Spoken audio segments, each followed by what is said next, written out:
Selanjutnya, Tribuners, 2 warga Australia terombang-ambing di perairan Teor usai kapal mati mesin. 2 warga Australia selamat setelah terombang-ambing karena mesin mati di perairan Teor, Seram bagian timur Maluku.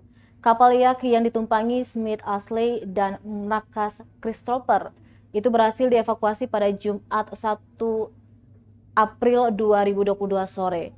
Mereka berdua diketahui berlayar dari Sorong, Papua Barat menuju negaranya di Australia.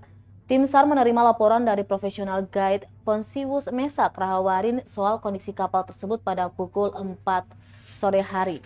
Petugas yang berjaga langsung berangkat ke lokasi.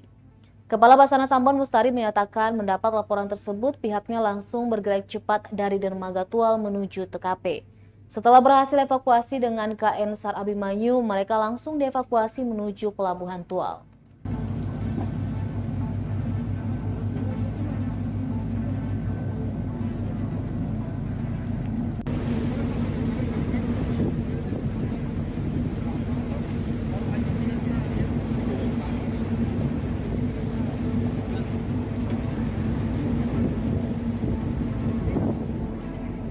Ada banyak nih,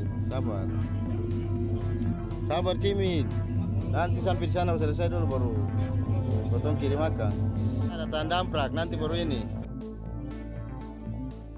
Terima kasih sudah nonton, jangan lupa like, subscribe, dan share ya.